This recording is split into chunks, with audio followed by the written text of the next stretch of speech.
Today's podcast is brought to you by Audible. Get a free audiobook download and 30-day free trial at audibletrial.com/new music industry. Over 180,000 titles to choose from for your iPhone, Android, Kindle, or MP3 player.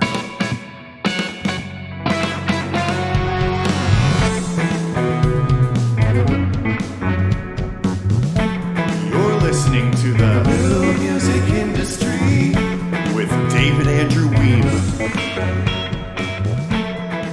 Today I'm chatting with wellness and career coach for women in music and host of the Out to Be podcast, Katie Zaccardi. How are you today, Katie? I am good. Thanks for having me, David. Yeah, thanks for being on the show.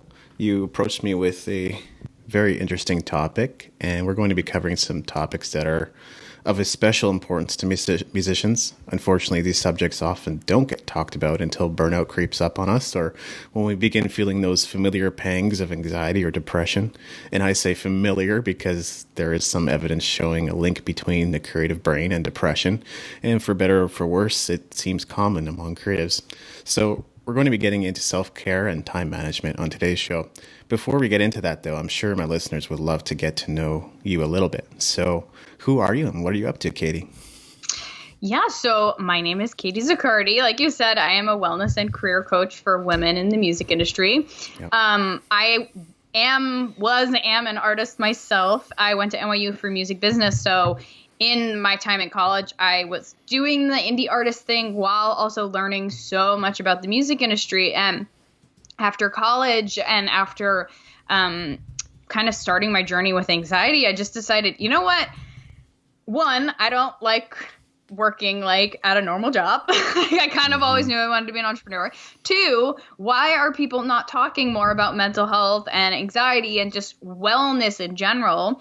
I have since then really worked hard on dealing with my anxiety and other issues like allergies and stuff like that on a very functional medicine level. And I just think that we focus so much on sick care and not on well care. And especially in the music industry, we don't really do anything or make any changes until we're like full on burnout. Exactly. So I just kind of decided, you know what, I'm going to talk about this. I feel like I experienced a lack of having support through that. I didn't know who to go to or what resource to turn to or anything like that. And so I wanted to be that resource for other people because I know that so many of us struggle with this and we just don't have to, we don't have to. Yeah. It's very needed. A few things by way of comment. I've heard it said before, take the green pill today or take the white pill later. In other words, you can do preventative care now and begin to live a healthy life so you don't end up having to take all these medications later on. Yes. Yeah. Yes, exactly. I definitely relate to the indie artist who's also interested in the business and didn't want to work a normal job. It wasn't just that I didn't want to, it's that I wasn't any good at it. The way I went through school, and it's how I ended up being, obviously, is that I would just go and do whatever I wanted to do and made my own curriculums for myself. So I'd be like doodling or writing songs or putting together raps or a million other things while these classes were going on. And that's the way I went through school, and I still kind of do that to this day. Very relatable. I like that. And you framed this very well in your introduction email. So I'd like to tackle this whole thing of working hard.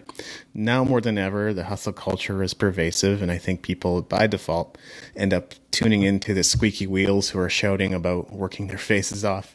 There are a couple of pieces to this, but first I'd love to hear how we can change our mindset around working harder and working all the time. Absolutely. And you know what's funny is that this is something that I've been today, as we record, the day of, thinking about so intently. I just drafted up a post about this because I think that we have, especially in the music industry, but in our culture in general, we take this word hustling of you want to make it, you have to be out there hustling all the time. And there's a difference between what hustling has become now and what simply working hard and working smart is. And I really believe that we should be working smart, but that doesn't mean that we have to burn ourselves out and work super hard and do all of this stuff in order to move forward with our music career. Because the way I see it, working smart can be, yes, you're networking, you're going to networking events, you're connecting with people. Yes, you're always learning about things that are relevant to you, but you're really clear on what your goals are. So you're learning things that will help you along with that goal. Yeah. You're, taking opportunities and doing tasks, again, that are aligned with your goal, and not just doing anything and everything in your career to move you forward. You're investing in yourself, and most importantly, you're taking time to rest regularly, and to rest when you notice that, maybe something happened, or just whatever, the weather, it got cold and you feel like your body needs a little extra support. Taking time to make sure that you're listening to your body and listening to your mind, and taking a break when you need it. That's what I see as working smart. And that's what's going to get you to move forward in your music career. However, I feel that in our culture, we've put such a focus on hustling. You have to be there. You have to be at every networking event. You have to be out there all the time, making connections, playing gigs, going out to other people's gigs, doing all this stuff. And I'm not saying like you shouldn't be doing that. In fact, I think you should be doing that, but to an extent. Like if you're not clear about what you're even doing, and you're just doing like all of the things and going out every single night just to like make connections, but maybe you're not even talking to people, or you're not talking to the right people, or you're not like getting a genuine connection out of it, it's useless, but you're wasting your time and you're wasting your energy. And the same goes with tasks. I see so many artists come to me because they're just like, I might even be clear on what my goal is, but I don't feel like I'm putting in the actions that are actually getting me there. Like I'm busy all the time. I have no time, but yet my career is not moving forward. And that's because there's a big lack of clarity and a disconnect between what we're actually doing, like busy work and just tasks that aren't really moving the needle forward, and what we should and can be doing to actually make a dent in our music career and actually move ourselves forward. And of course, the most important thing that hustling people who are like quote unquote hustling do is that they never stop, right? It's like work hard, never take a day off, keep going, struggle, like, and that stuff, we glamorize it. And the thing is that is not going to get you where you want to be, because if you are doing that, you are going to burn out. And then that time that you're spent recovering from burnout is time that you would have been spending moving forward in your career in a productive way. So while it seems like harder to take what might seem like the slower route or the less glamorous route, because you're taking nights off and you're relaxing and stuff like that, and it feels like we shouldn't be doing that when we're trying to like be an artist and we're trying to work hard. That's ultimately the route that's going to get you further faster in the long run, because you're not going to deal with burnout, and you're not going to be taking actions that aren't actually getting you anywhere but are just keeping you busy. Well said. And the question that I often ask my students is, what is going to get you the results? Because I can't answer that question for anybody else. Exactly. I know what helps me get results. I can look at the data and the metrics and everything I've done over the last however many years and say, these are the things that I need to be focused on. And, as they begin to examine that question, they can see that, I'm doing a whole bunch of other things over here. And it's really easy to go down those holes, right? With online marketing or building sales funnels or whatever it is, blogging even. You can go down so far, and it works for some people, and it is where they get the results. But for others, it's not at all. And they have to really be clear and identify which things are gonna get them going. Yeah, 100%. Yeah, and I think that's the big difference too, that with a lot of people who are like, I'm out there, I'm doing all the stuff. It's like, okay, why are you doing all the stuff? Like, why are you like, that doesn't make sense. Like, you should get really clear on what your goal is, and you're going to have to figure out, and you might have to mix and match. You might have to experiment with some stuff and see what works and what doesn't work. But I can guarantee that doing everything is not what's going to get you there, because a big part of everything is probably going to be useless to you, or not what you really excel at, and not really what your audience resonates with. So why would you be doing everything if that's not going to make a difference? Yeah, I think it's becoming less and less so in this culture. Like maybe when the internet was still new and people were just beginning to market, it was a different game. But I recently watched a video with Darren Hardy, founder of Success Magazine, and the video was titled Insane Productivity. But he just stood there before this room and said, each and every one of you are doing exactly what you need to be doing. And yet, only 12 to 15 people will ever appear on the cover of Success Magazine each year. So what's the difference between you and the difference between them? And he said the one difference is focus. That's good. Yeah. So, that's good. Yeah, you're right. If you get especially today, if you get too focused on too many things, you're not going to be able to keep up with it all. And you have to be cognizant of your genius zone and operate from there.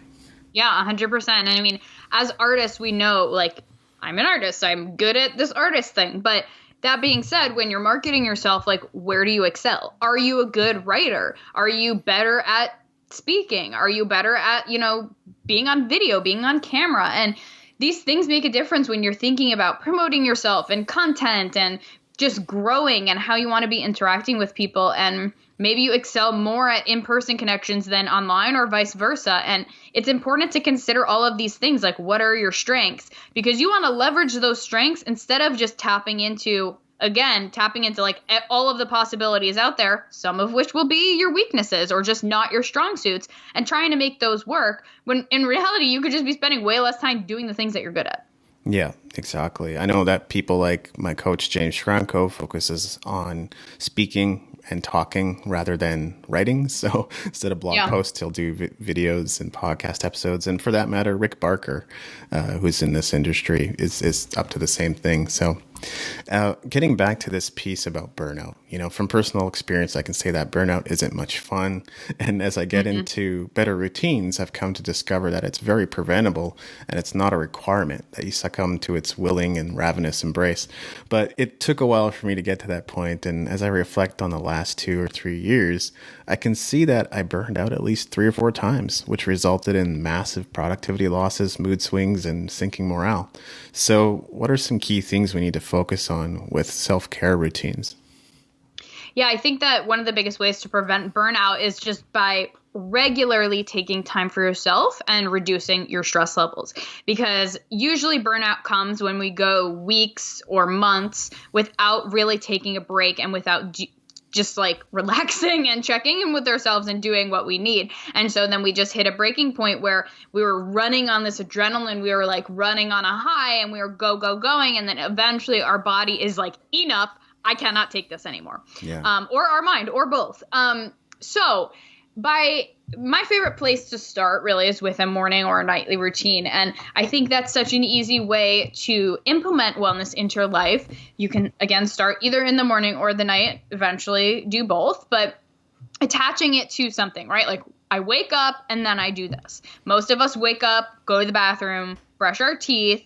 Okay, then what? So maybe that's a good time to do some journaling or do some meditation or do some yoga or read a book. Those are some great things you can do where we want to be creating some space and some just downtime in our lives. So we're not constantly like wake up, scroll on our phone while we pee, then like, I don't know, brush our teeth while listening to a podcast and like constantly multitasking, immediately jumping into work, doing all of this stuff. Instead, just like take a breather, take even 5 minutes a day to just spend with yourself away from technology and allowing yourself and your brain to rest while you're awake, right? That's the key. Obviously, we're resting when we're asleep, but like, how can you create space in your day in the time that you are awake and active? So that's a great place to start because we want to have something that's built into our day that allows us to relax and rest. And sometimes we think that self-care or wellness has to be like, I have to get a massage, like an hour-long massage every week or every other day or something. And it's like, I don't have the time for that. How am I going to do that then? How am I going to self-care? How am I going to wellness? But it absolutely doesn't have to be that. It can just simply be doing something that you enjoy, that you find relaxing, and building that into your daily and weekly routines so that, again, you have a place to fall back on. You know that each day you have tools in your toolbox that will help you to de-stress instead of just going day by day feeling like I'm getting increasingly more stressed. So like maybe I should book a massage and that'll be my like respite from all of this. But that's not necessarily how it's all going to work. I mean, go for the massage. Like I'm not anti-massage, don't get me wrong, but it's more about the small things daily. Yeah, the experts sometimes say things like a body in motion stays in motion, right? Which I get their point. Just the problem is that if your body's overloaded with adrenaline, you get something called thyroid fatigue and then eventually something called adrenal fatigue. So the body, which I have. Exactly, same. Yep. And how do you think I got here? Yeah, I know. And that leaves your organs not working very well in unison as they should be, or in harmony as they should be. So yeah, I mean, once you've reached that point of fatigue, you're so much more vulnerable to a lot of different things. You know, my new routine anyway, is basically 90 minutes block of work followed by 30 minutes of breaks.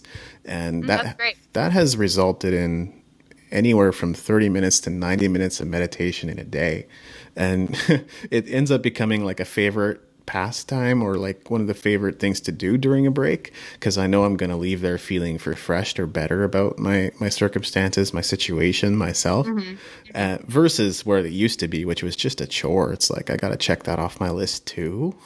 Meditation, you mean? Yeah, exactly. Yeah. And I think a couple of things you mentioned there. I mean, the first is like, speaking on adrenal fatigue, it's like, for a lot of people, they might not recognize what really happens when you do work yourself so hard and you don't ever stop. And it's stuff like this, right? It's like, clearly we're both here.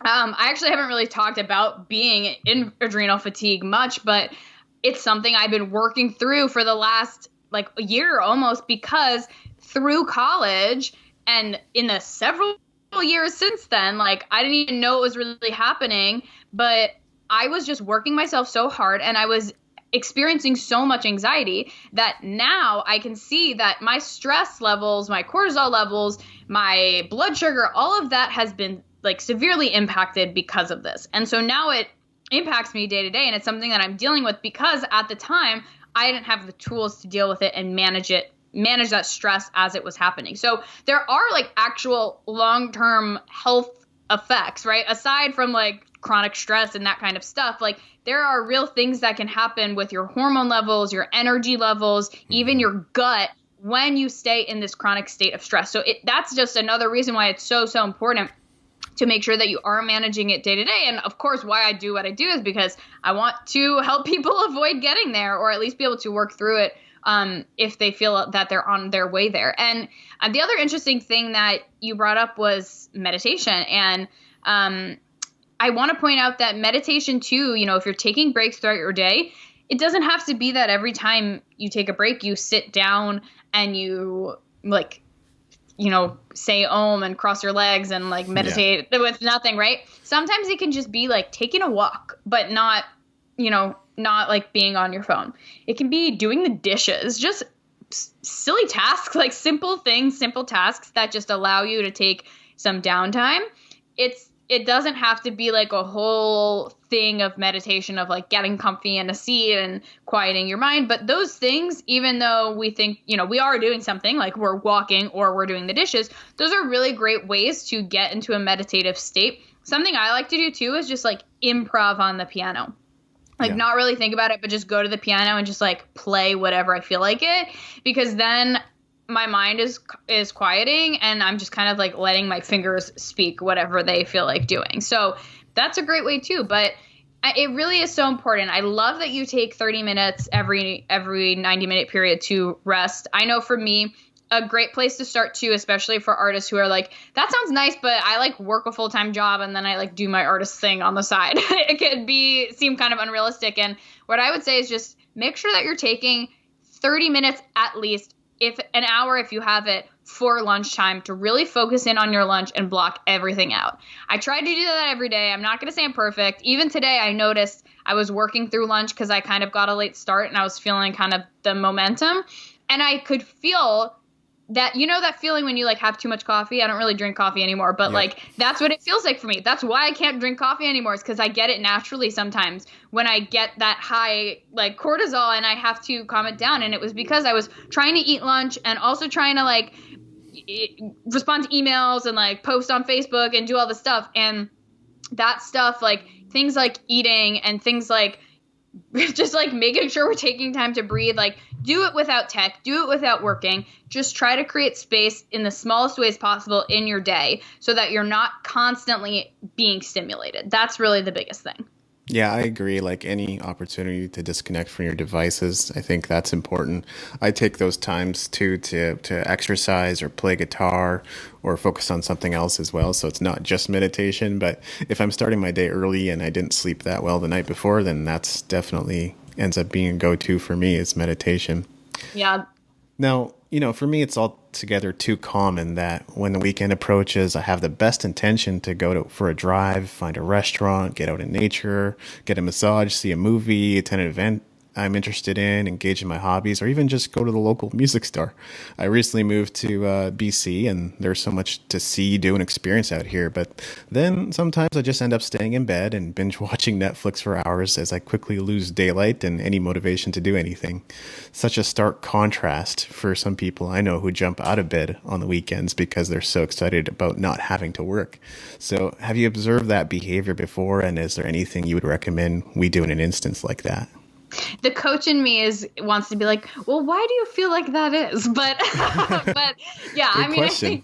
I think that there's probably a lot of things that might trigger that. And some of it is just, like we want to rest, right? So of course the key there is making sure that you are getting to bed earlier at a reasonable hour. You're getting enough sleep each day so that you're not waking up tired and then feeling the need to just like stay in bed throughout the whole weekend. But, one great way to combat that is simply by just like getting up and doing it. Like just commit to doing one thing. And you don't have to commit to like a whole day of activities, but if you can commit to one thing and get up and start that one thing, it makes it so much easier to keep that momentum going. And so, if you would just commit, okay, I'm just going to get up and I'm going to like go grab coffee with a friend and that's it. You'll find it a lot easier on most days to then be like, oh, we're going to go to this farmer's market, or we're going to go on the walk, or we're going to go to the music store or whatever.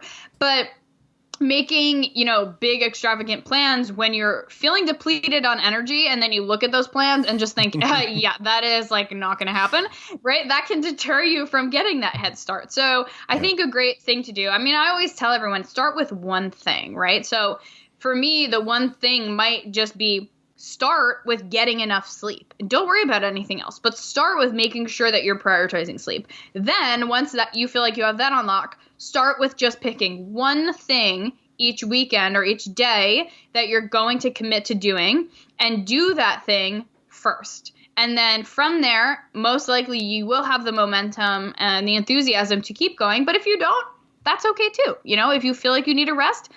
If you want to spend the rest of the day watching Netflix, The Crown just came out. So do what you got to do. You know what I mean? There are no rules, but really it's just finding that momentum when you can have it and making those commitments to yourself to doing what you need to do, especially respecting your energy. And sometimes we do just need a day to binge watch TV. And sometimes we do need a day to get out in nature. Yeah. So it's just listening to you. Awesome. Great tips. I like it. Now, the next topic we need to handle here is time management, because a lot of people are going to hear your suggestions and say to themselves, yeah, that's great, but then make the excuse that they don't have the time or they just can't figure out how to fit it into their schedules. And I've been there too, but I recognize that staying in that mode was ultimately unproductive, just wasn't consistent with what I'm out to accomplish or who I say I am. But let's get into this time management piece. What can we do to better manage our time, and why is it so easy to end up feeling like we've wasted our entire day when we've attempted to take it by storm? Yeah, well, that's such a key thing you said, is like what you've set out to accomplish. And I think that the biggest problem that I see with those who are struggling with time management is that they have a lack of clarity of what they are actually trying to accomplish, and a lack of clarity on what their priorities are. And these priorities go beyond music, but they also go into life and wellness.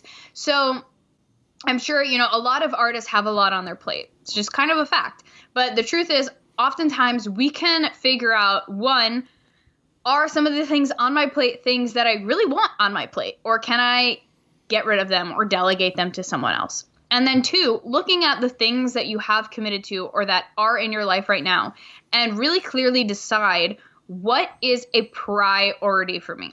And that makes it a lot easier to figure out how you're spending your time. So I'll give an example of just my life. I am full-time entrepreneur and coach. I also volunteer for Women Crush Music, which is a nonprofit. And I have, my own personal and life and wellness goals. So for me, when I sit down and plan my schedule, I start with scheduling in my yoga classes. And this is because if I don't go to yoga, I go a little cray-cray. My neck starts to hurt. My shoulders start to hurt. Like I've had chronic pain there my whole life. I start to notice I get a little bit more anxious, a little bit less able to just deal with stuff calmly like I want to. So going to yoga helps me really tap into the person who I want to show up as.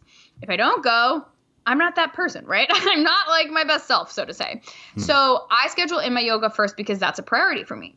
Then I will schedule in on the work side client calls because my clients are the number one priority as far as work goes. Then I'll also schedule in any recurring tasks that I have. So any things like just getting back to emails, content creation, podcast work, things like that. Those are all on my calendar as recurring tasks.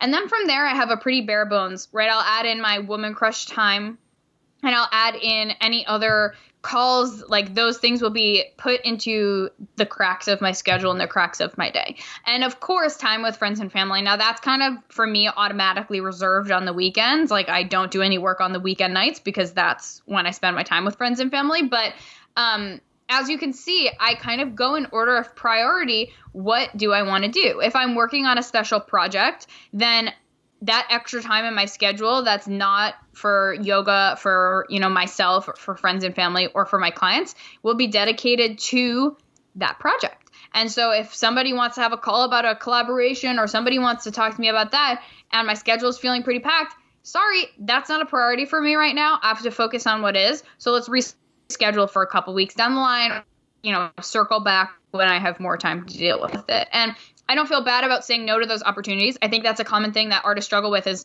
I feel like I want to focus on recording my album, but I keep getting asked to do this thing or this show or whatever. And I don't know if I should say no, like I don't want to pass up. But when you're really clear on what you're trying to accomplish, you'll know, does this fit into my schedule? Is this something I feel good about doing? And is this something that I want to dedicate my extra time to if I even have extra time? And that makes it a lot easier to make that decision and figure out how to balance your time and how to use any extra time that you do have. Absolutely. I think there's definitely a sort of a dividing line between when you should say yes more often than not, and then when you should say no more often than not. And many people would begin with no opportunity or no gigs or no recording contracts or anything like that. And then that's the right time to say yes to things that other people are saying no to because they're missing an opportunity, but that opportunity may not be at the level that they're aspiring to be.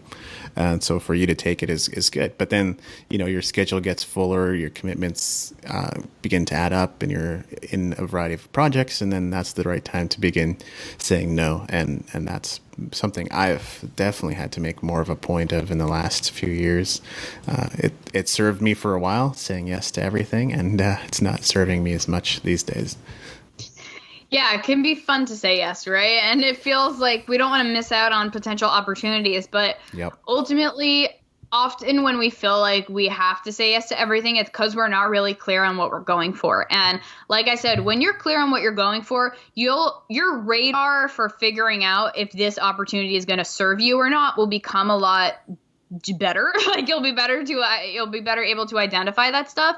And so it'll become easier to say no. But being a yes man, like it's great to take on new things, but you want to be mindful of not only yourself and your own time, but of what you are truly working towards. Like I said, if you're working towards recording an album for 2020 and somebody asks you to play a Christmas show that you don't really want to play, but you feel like you have to say yes, don't say yes. Like nobody's forcing you to do that. And it doesn't align with what you are really working towards and what you want your time to go to. You don't want to have to waste your time rehearsing Christmas songs and, preparing for this gig that wasn't on your radar just because someone asked you to do it. Christmas comes again every year. So you'll have another chance.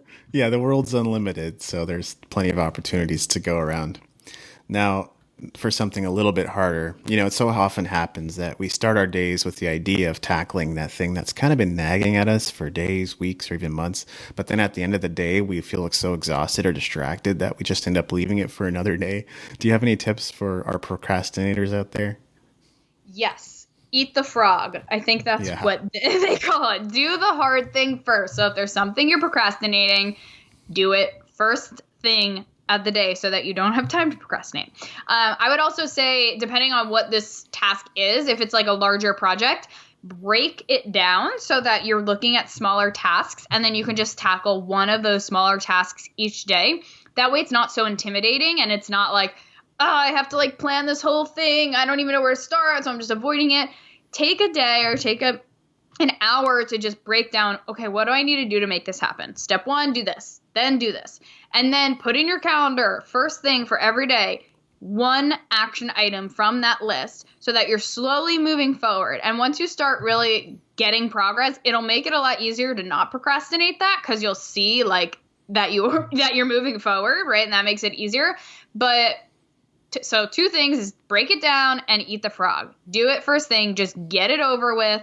And I was going to say suck it up, which it sounds kind of like it's a little hard ass of me, but really like you kind of just got to sometimes just wake up and bite the bullet and just do it. And you will feel better once you've done it, because it won't be weighing on your shoulders anymore, annoying as it may be.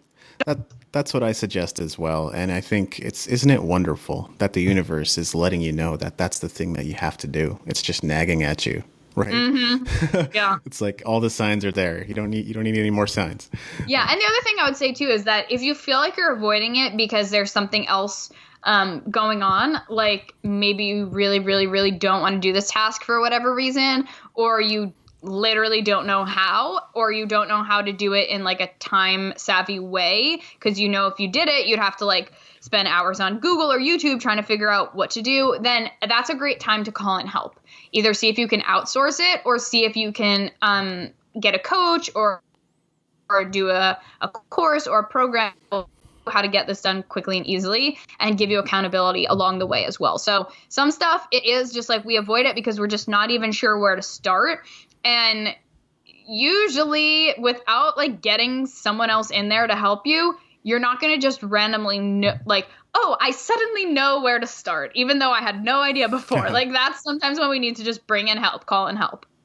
Yes. I don't know if anybody else in the music entrepreneurship space is teaching this, but I talk about the 3 8s. So it's automate, eliminate, or delegate.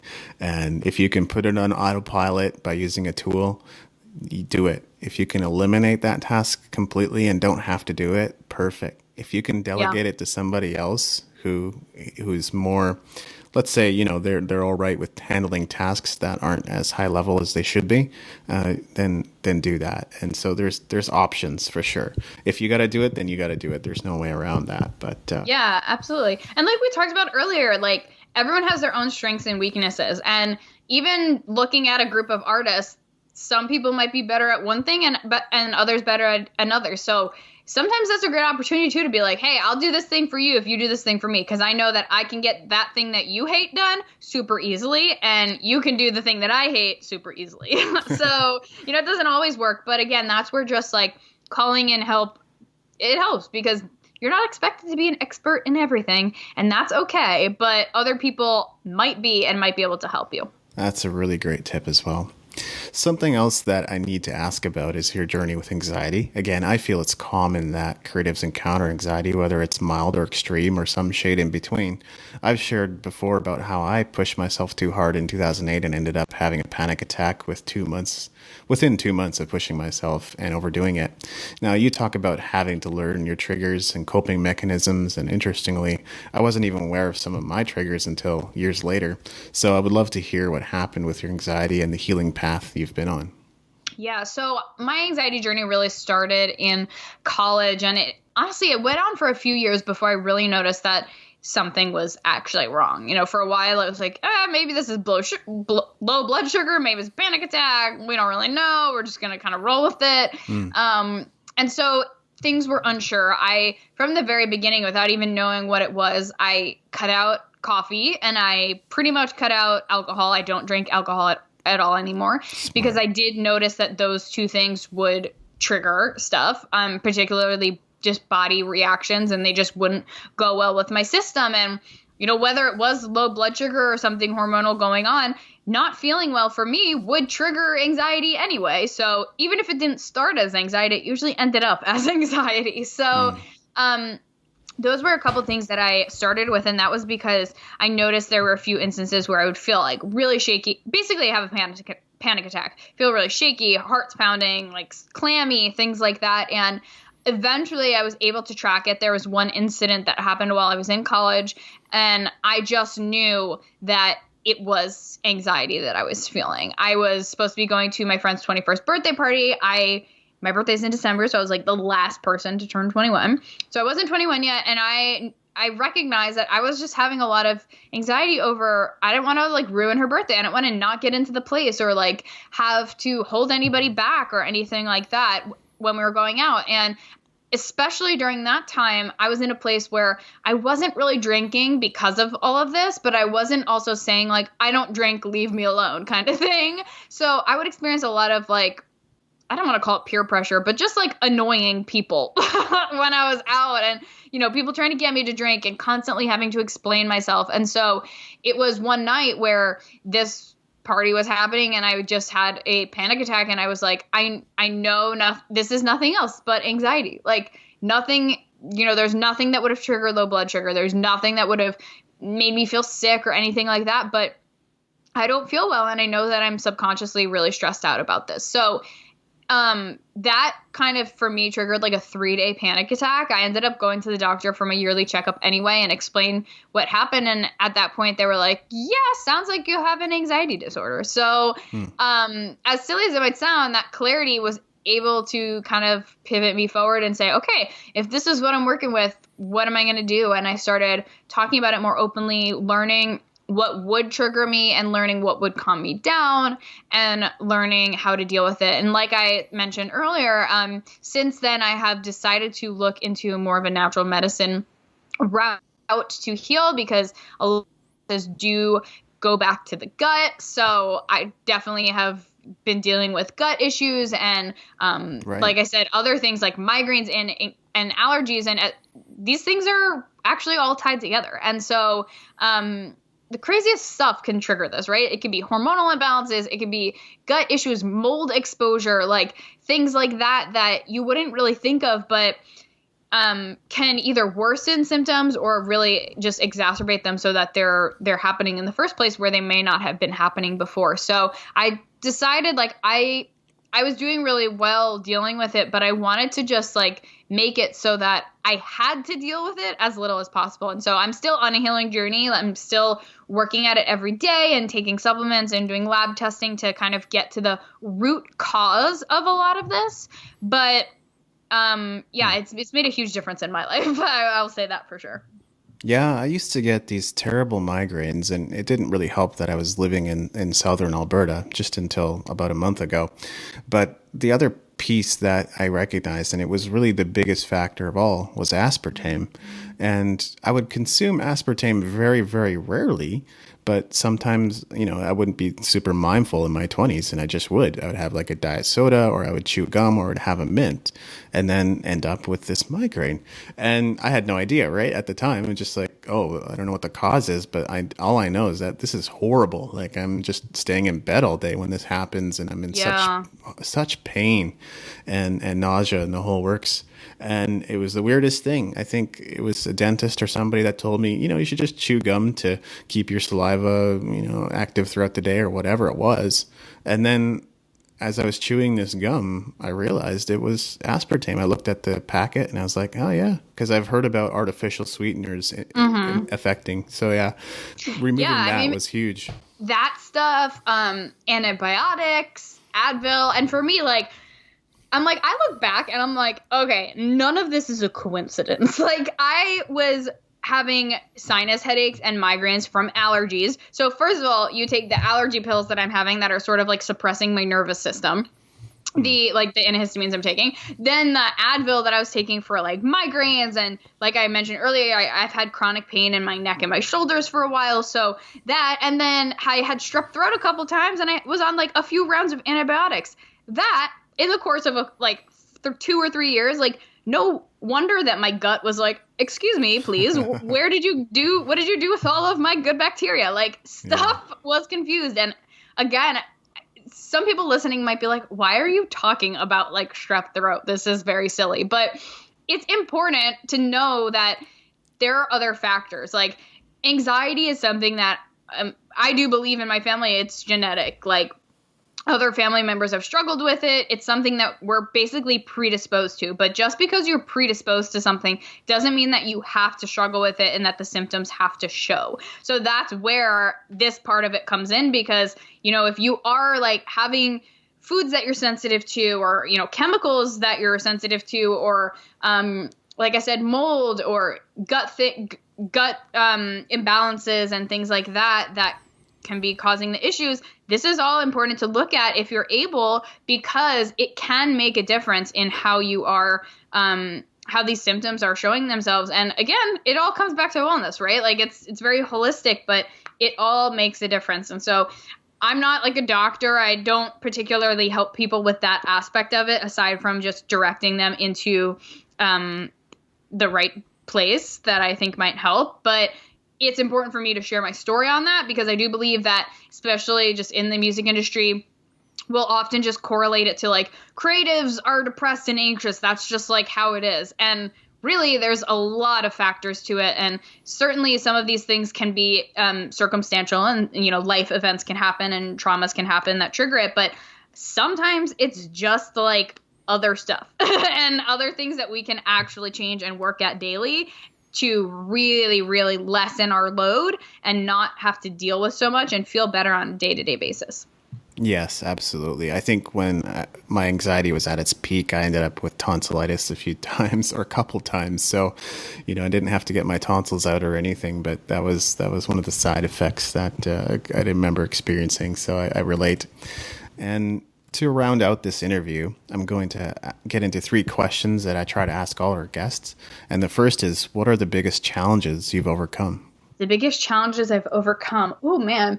I think that one of the biggest ones has probably just been dealing with going the unconventional route.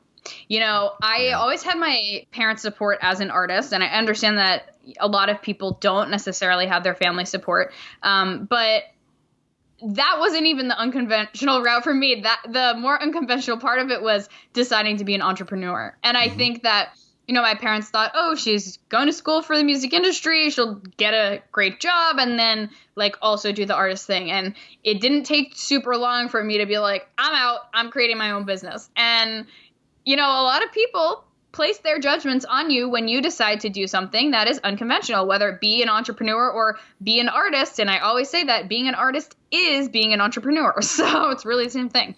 But it can be hard to work through that and to, work through not letting other people's judgments or fears or concerns that they're placing on you affect you. And so that was something that I really worked hard to overcome. It took a long time for me to be really comfortable doing what I was doing and not let, like I said, other people's concerns or fears impact me, because I knew that I felt really aligned with what I was doing.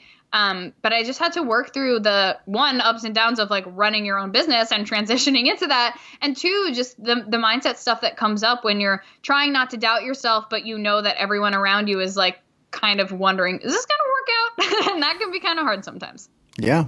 And it doesn't necessarily go away. I thought I was, well past that point, and thought that I was strong enough and tough enough to deal with whatever came my way. And then it started showing up in more subtle forms where I didn't even notice that I was sort of being judged or maybe not even judged, just like there was subtle forms of communication that were happening that were negatively affecting and impacting me. And then I was like, oh, wow, it's because of the life path that I've chosen, which people don't understand. And I think even my friends are only gradually beginning to understand me now, but they didn't before. They definitely had their challenges with trying to see what I was trying to accomplish. And, that part of that is on me for not casting a vision that's big enough and wide enough to be encompassing enough for everybody involved, because that's what it is. It's the impact and the difference I want to make in the world. It's not just for me and the money I want to make. So, yeah. And what are the most significant victories you've experienced? Starting my own business. I think that, that's been a huge one for me, but I think also being able to just like be willing to learn and figure stuff out. When I was more deep into the artist side of things, I feel like I'm really proud of myself for just going for it, learning how to do the DIY thing, putting out music, booking shows, and really giving it my all. And I'm not necessarily, that's not my focus or my priority right now as far as my artist project goes, but it's something that I will always go back to and always enjoy doing. And I think that just going for it and being willing to learn is a big victory that we can all really celebrate. Yeah, I love that. Are there any books that have helped you on your journey? Oh my God, so many. Let's see. Great. One of my favorite is, well, on the wellness side, I love the Rain Barrel Effect. That's a great one to start with for anybody who's interested in learning more about how like your wellness and your gut and everything can impact mental health. I'm trying to think. I really love You Are a Badass at Making Money. I think that these are not even music industry specific books, but they're things that are really tangential to the music industry because I see so many people struggling with money and money mindset and things like that. So that's a great place to start if you do feel like you struggle with that. I'm trying to think of what else. It's like, I can't even remember. You've read a lot of books. Yeah, I mean, but sometimes things don't necessarily stick with me I feel like I'm definitely more of an audible learner, even though I love reading books so much. So it's like, I got to balance it.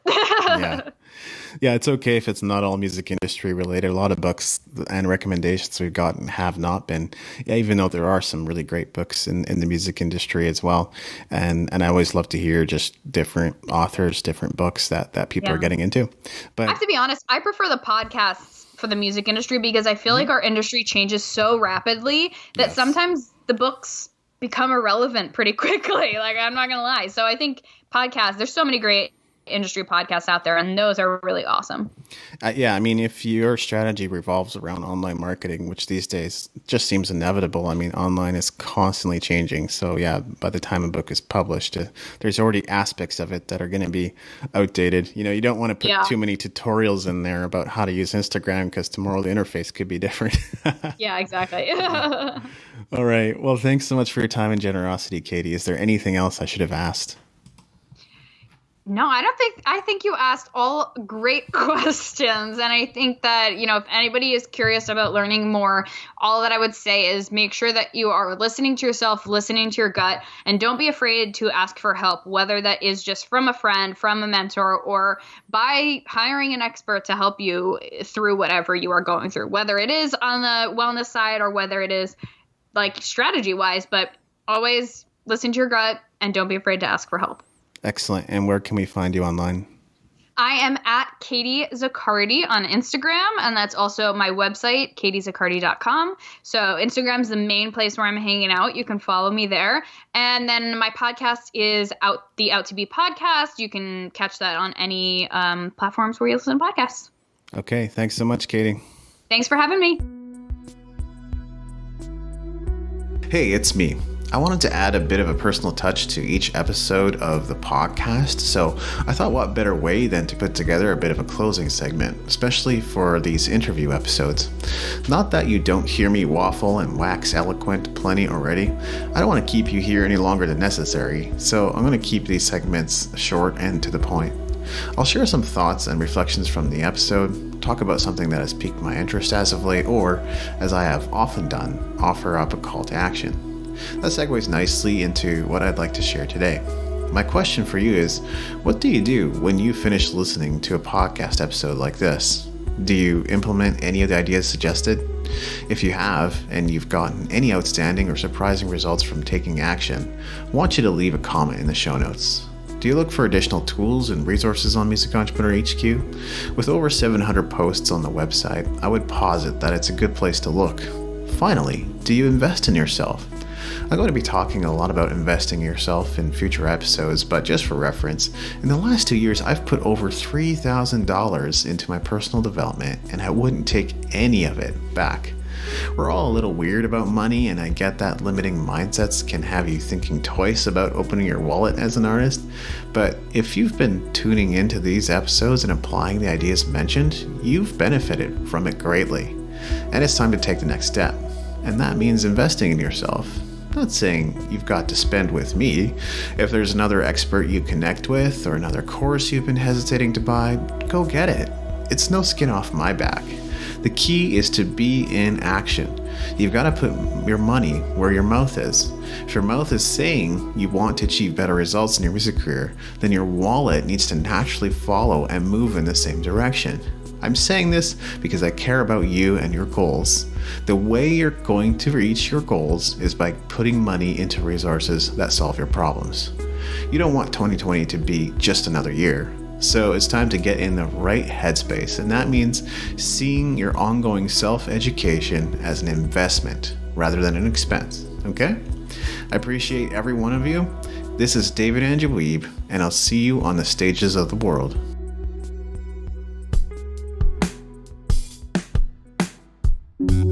Thank you for listening. Music in this episode was brought to you by Brian Young. Wherever you're listening to this right now, please consider leaving a 5-star review and comment to help us get the word out about the podcast.